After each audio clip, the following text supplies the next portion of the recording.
Did you know that we as human beings with a human brain have absolutely no say in whether or not we get programmed?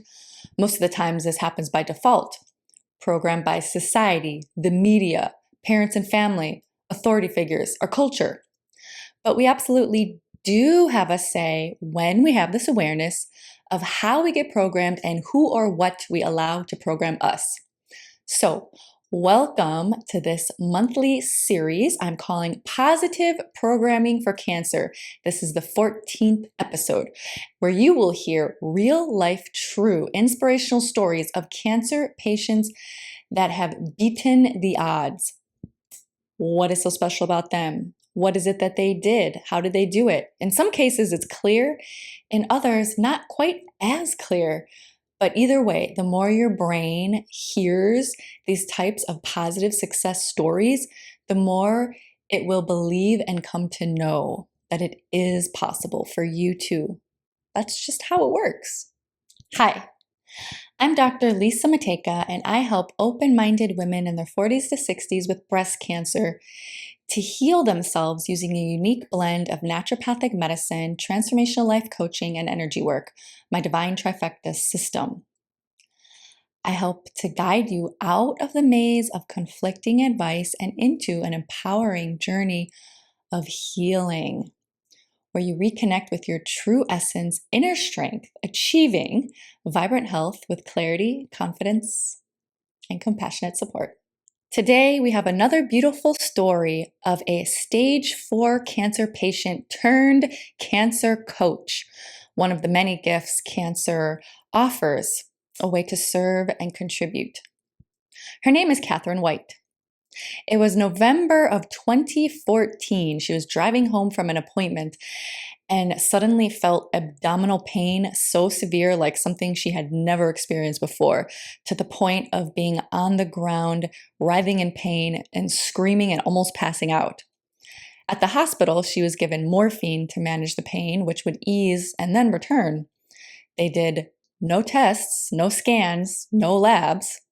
A doctor gave her a quick physical examination and diagnosed her with constipation and sent her home with laxatives. She wanted to believe him, but something just felt off. Over the following months, she kept searching for answers. Eventually, she got a definitive one that she did not expect: stage 4 colon cancer. Her world stopped. Suddenly, everything she thought she knew about her future changed, disappeared, and the life she had been creating suddenly stopped existing.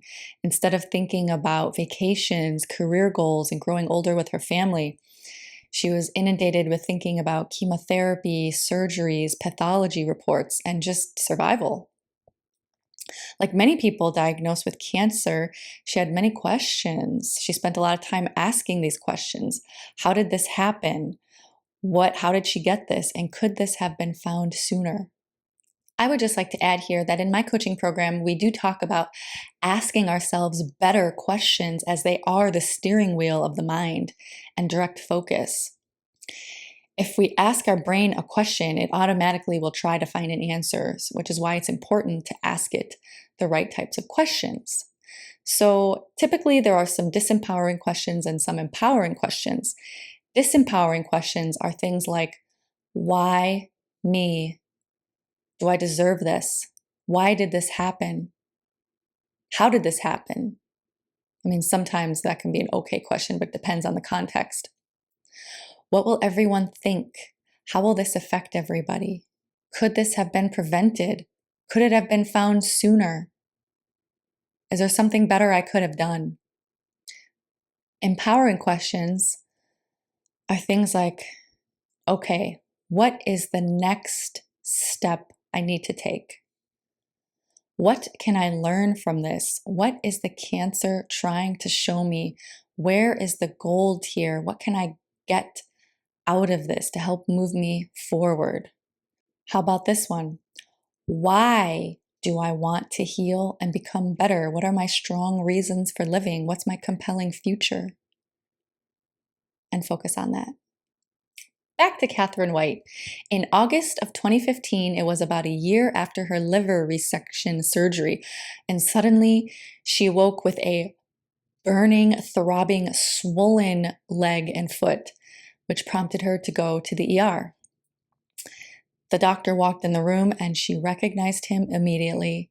It was the doctor that had sent her home with that diagnosis of constipation and neglected to do any further workup.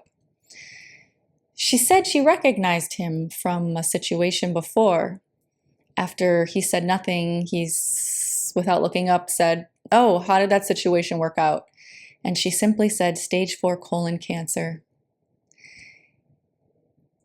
His face changed, the realization set in, and nothing more needed to be said.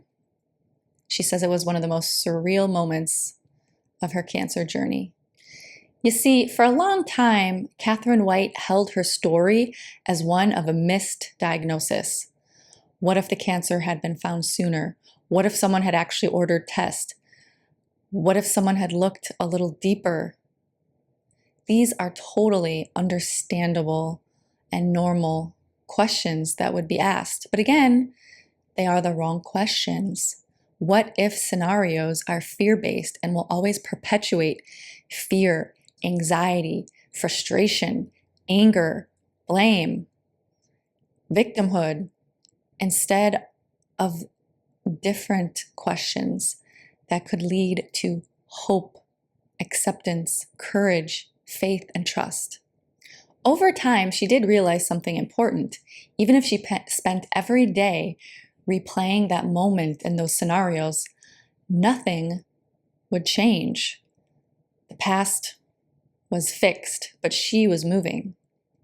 For years, she thought the adversary in her story was the doctor, but over time, she realized it wasn't. The real adversary and conflict for her was the belief that her past dictated her future, that her future would always be controlled by what happened in her past. That belief quietly shaped how she saw everything related to not being heard and seen by the medical model. In the early days, it invited anger, bitterness, resentment. Not because those emotions were wrong, but because they kept pulling her back into a moment she could never rewrite. Cancer had already taken enough from her, and she didn't want it to continue to take more. Catherine says people often misunderstand forgiveness by thinking it means pretending something didn't happen or making somebody else's actions okay. That is not what forgiveness came to mean for her. Forgiveness was never about making that doctor's actions acceptable. It wasn't.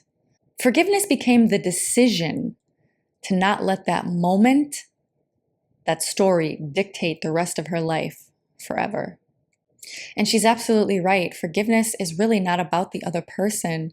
It's not about making what they did okay. It's about you. It's about freeing yourself, liberating yourself from the anger and the resentment and the bitterness that will only halt you from moving forward. She realized she had a choice. She could spend her future asking, what should have happened? Or she could ask herself now, what am I going to do from here? It's amazing she had this self-awareness on her own to start asking herself these better, more empowering questions. That single question, what am I going to do from here, changed everything. And these are her own words. It shifted her focus from a past that can't be changed to a future that she still can shape. This is acceptance. Cancer is transformative. It changes people physically, and if you allow it for the better, it can change you for the better emotionally, mentally, energetically, even spiritually. Catherine quotes, "It introduces losses we never expected. Some are visible while others are invisible. One of the invisible losses is trust. Trust in our bodies and in the future. Trust that the people caring for us will always get it right. When that trust is broken, it's natural to feel anger and grief. It's natural to question, and it's important to know that those feelings do deserve compassion. Eventually, we reach a crossroads. Do we allow what happened to define the rest of our lives, or do we begin writing a new chapter. Healing isn't pretending that the past didn't hurt. It's about refusing to let the past become the author of your future.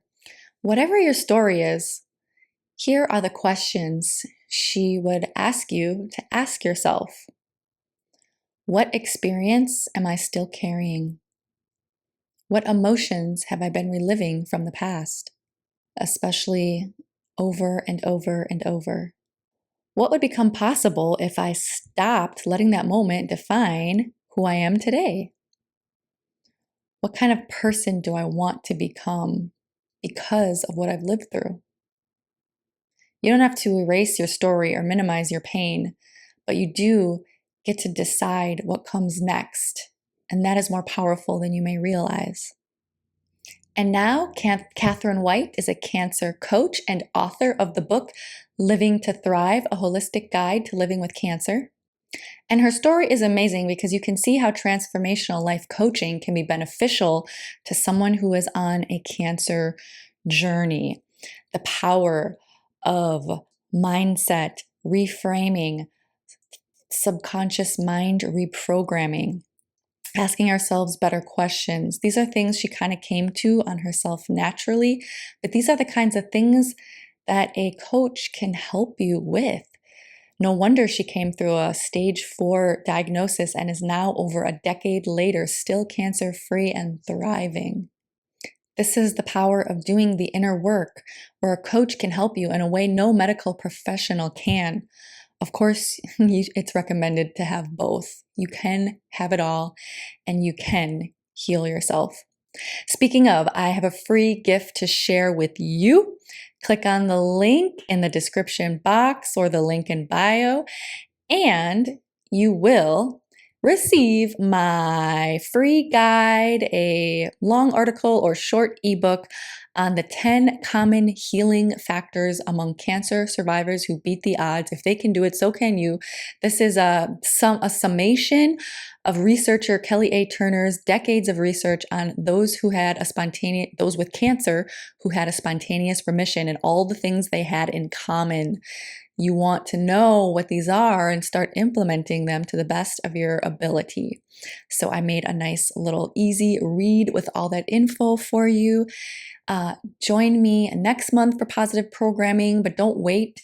Don't listen to one of these stories a month. Go find your own. There's plenty of podcasts out there with stories of cancer thrivers, cancer conquerors. The more your brain hears these stories, the more you will believe that it is possible for you too. People are doing it. And literally, what one person has done, another can do. You can do it. All right, much love, everybody.